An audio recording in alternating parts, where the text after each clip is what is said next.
MBC 뉴스투데이입니다. 제20대 총선을 앞두고 MBC 토론 갑론을박에서는 지역 정치 쟁점과 필요한 공약은 무엇인지 모색해보는 시간을 가졌는데요. 패널들은 20대 총선 예비 후보들에게 보다 광역적 측면의 공약들이 필요하다고 지적했습니다. 김주희 기자가 보도합니다. 토론 참석자들은 현 19대 국회가 전문성도 성실성도 부족한 식물 국회였다고 규정했습니다. 때문에 이번 국회 입성을 도전하는 예비 후보들은 새로운 해법을 제시할 수 있는 철저한 준비가 필요하다고 전제했습니다. 19대 국회의 한계들을 잘 진단하고 20대 국회에서는 그런 문제들에 대해서 솔루션 중심으로 여당과 경쟁하는 야당, 그리고 국회가 솔루션을 중심으로 정부를 견제하는 국회, 이런 것들을 만들어내는 것이 20대 국회의 가장 큰 과제일 것 같습니다. 현재 전남 동부권 각 선거구 예비 후보들의 선거 공약에 대한 문제점도 제기됐습니다. 선거구를 넘지 않는 지역적인 공약보다는 좀 더 큰 틀에서의 공약들이 필요하다고 지적했습니다. 선거 공약에 있어서도 국가적인 시각과 지역적인 그 시각이 균형을 이루어야 된다고 봅니다. 그런데 그 예비 후보들의 그 선거 공약의 면면을 보면 실제로 지나치게 좀 지역 현안 중심의 공약을 제시하고 있는, 발표하고 있는 그런 측면도 없지 않습니다. 그리고 이번 총선 과정에서 광양만권의 공동 발전을 견인하는 의제들이 설정돼야 할 것이라는 의견도 제시됐습니다. 만약에 전주까지를 준수도권으로 이제 분류를 하고 나면 지역적 경쟁력은 크게 훼손되어질 수밖에 없는데 이번 이 총선을 통해서 우리 국회의원에 당선되신 분들이 또는 출마하신 분들이 유의해야 될 것은 그런 문제의식을 가지고 공약을 개발해야 된다. 특히 최근 전남 동부권 일부 선거구에서 심화되고 있는 과열 혼탁 양상은 자제돼야 할 것이라고 비판했습니다. 지금 그 3월 15일 날 전라남도 선관위가 발표한 여수 갑 지역의 혼탁 지수가 전남에서 최고로 높다고 발표된 걸 보고요. 참 부끄럽게 생각을 하고 이 후보자들이 상대방을 흠집을 내가지고 자기가 반사이익을 얻으려고 하는 것보다는 오히려 올바른 정책을 가지고 대결할 수 있으면 좋겠다 이런 생각이 드는데 토론 참석 패널들은 현재 예비 후보들이 보다 현실적인 공약으로 선거 구민들에게 다가서야 하고 지역 유권자들 역시 책임감 있는 판단으로 20대 총선에서 투표권을 행사해야 한다고 제안했습니다. MBC 뉴스 김주희입니다. 더불어민주당이 광주 전남 지역에서 공천 후보 경선을 시작했습니다. 더불어민주당은 어제부터 순천과 여수 갑 등 광주 전남 지역 7개 선거구의 경선을 내일까지 모두 마칠 예정입니다. 이에 따라 오늘부터 주말 휴일 사이에 공천자가 속속 결정되고 선거구별 대진표도 확정될 것으로 보입니다. 한편 국민의당 공천관리위원회는 전체 회의를 열고 고흥, 보성, 장흥, 강진 선거구 경선 방식을 3인 경선으로 정하고 예비 후보자들의 경쟁력 조사를 하기로 했습니다.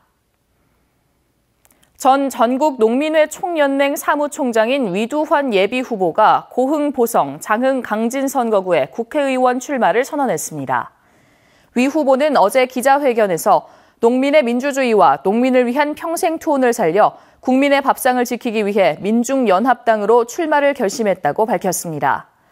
위 후보는 또 밥살 수입 반대와 농산물값 보장을 요구하기 위해서는 농민 대표 국회의원이 필요하다며 민중연합당을 민중의 진보 정당으로 키우는 데 헌신할 것을 다짐했습니다. 알파고를 운영하는 구글이 미래 신재생에너지 사업으로 광주를 주목하고 있습니다. 2년 전부터 신부지열 발전소를 짓겠다며 관심을 보이고 있지만 구글의 생각처럼 되기는 어려워 보입니다. 정용욱 기자입니다.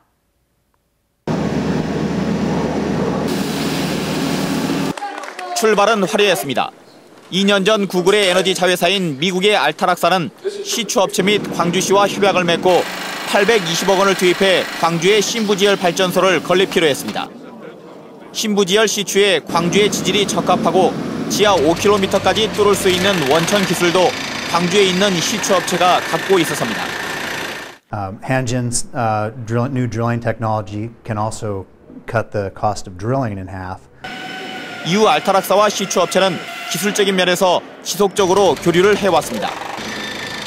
알타락과는 기술 제휴 관계가 2년 전부터 지금까지 계속 지속적으로 유지가 되고 있고 알타락이 기술 개발을 지속적으로 하고 있습니다. 그럼에도 사업은 사실상 중단된 상태입니다. 2년 전 신부지열을 위해 시추를 했던 곳입니다. 지하 3.5km까지 뚫었던 곳이지만 사업이 지지부진하면서 이렇게 관련 장비만 덩그러니 방치돼 있습니다. 민선 5기에서 6기로 광주시의 수장이 교체된 뒤 시의 사업 방향이 바뀐 게 결정적이었습니다. 업체는 경제성 등을 고려해 시추 장소로 원부지인 광주 제1하수처리장 일대를 요구하고 있는 반면 광주시는 주민 안전성과 소음 등을 이유로 도심 외곽을 고집하고 있어 부지 문제가 풀리지 않고 있습니다. 도심권에서 직접적으로 실증 사업을 시행하기는 다소간의 무리한 점이 많기 때문에 도심 외곽에서 실증 사업을 추진한 것이 타당하다고 이렇게. 눈앞의 현실보다는 미래 성장 가능성에 더 주목을 해야 하는 신재생 에너지 사업. 광주시가 사업 추진 업체와 이견을 좁히지 못하면서 신부지열 사업 중단으로 에너지 자립도시를 만들겠다는 광주시의 구상은 차질이 불가피하게 됐습니다. MBC 뉴스 정용욱입니다. 낮 기온이 부쩍 높아지면서 봄이 왔음을 실감하셨을 텐데요. 낮과 밤의 길이가 같다는 절기상 춘분이 코앞으로 다가왔습니다. 봄의 주인공인 나비들의 날갯짓, 신광하 기자가 보도합니다. 선명한 빛깔을 자랑하는 봄꽃 위로 나비들이 살포시 내려앉았습니다. 배추 흰나비와 호랑나비, 산제비 나비까지 완연한 봄 기운에 보드라운 날개를 활짝 폈습니다. 나비들의 등장에 가장 신이 난 건 어린이들입니다. 예뻐요. 뭐가 제일 예뻤어요? 날아다니는 거 좋았어요.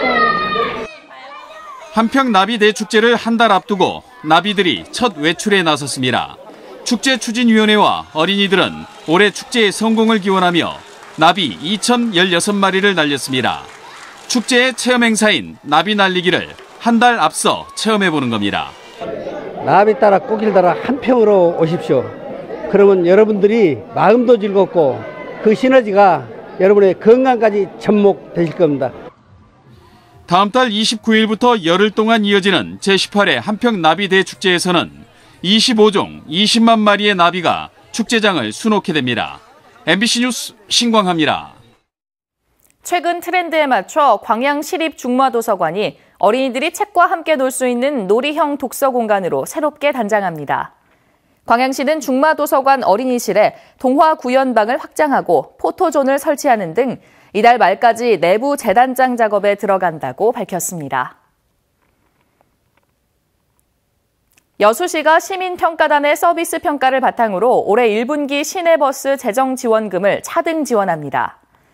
여수시는 재정지원금의 20%에 해당하는 금액을 평가 순위에 따라 1위 버스업체 60%, 2위는 30%, 3위는 10%로 차등 배분할 계획이라고 밝혔습니다.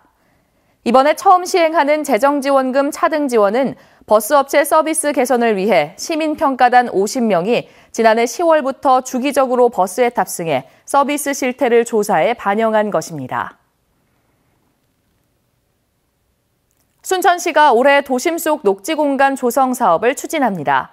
순천시는 올해 46억 7천여만 원의 예산을 투입해 신대 생태회랑 등 5개 구간의 가로숲을 조성하고 매안교차로 등 6개소의 가로경관을 정비해 광양만권 제1회 녹색도시를 조성할 계획입니다. 또 신대 옥녀봉, 호반 4공원, 강남여고 등 5개소의 도시숲 조성 사업을 추진해 이르면 오는 5월 이전에 도심 곳곳에 크고 작은 숲을 조성합니다.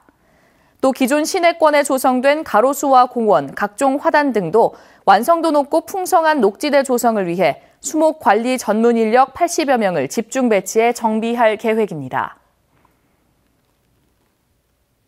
도시 미관을 해치는 불법 현수막이 갈수록 늘어가고 있어 대책이 필요하다는 지적이 나오고 있습니다. 광양시의회 박노신 의원은 최근 시정 질문에서 수많은 불법 광고물과 현수막이 도심에 넘쳐나고 있다며 공무원과 시민들이 협력해 광고물 정비의 계기를 마련해야 할 시점이라고 지적했습니다. 광양시의 경우 계도 중심의 단속에 비중을 두면서 지난해 현장 철거한 불법 현수막 등 광고물은 2만 5천여 건에 이르지만 단속 건수는 10건에 불과한 실정입니다. 앞으로 3년 동안 파산 위기에서 벗어나지 못한 지자체는 재정자치권을 박탈당할 수 있게 됩니다. 행정자치부는 재정위기에 빠진 지자체가 재정건전화 계획을 3년 동안 진행해도 50% 이상 악화될 경우 긴급재정관리단체로 지정하는 내용의 지방재정법 시행령 개정안을 어제 입법 예고했습니다. 이번 개정안에 따라 3년 동안 같은 지자체장이 재정위기를 겪으면 중앙정부가 재정관리인을 해당 지자체에 파견해 지자체장 대신 재정계획을 세우고 신규 투자를 제한할 수 있습니다. 전남에서는 4번째로 순천시에 청소년 성문화센터가 문을 열었습니다. 서울 모습입니다. 오늘 아침은 낮은 구름이 머물면서 잔뜩 흐린 하늘로 출발하고 있습니다. 오늘 서울은 빗방울 정도만 떨어지겠는데요. 그 밖에 대부분 지방에서는 봄비 소식입니다. 이미 충청과 남부 대부분 지방에 봄비가 오락가락 내리고 있습니다. 앞으로도 남해안 지방 최고 40mm, 충청과 남부로도 5에서 20mm가량 내리다가 늦은 오후면 대부분 그치겠습니다. 내시였습니다.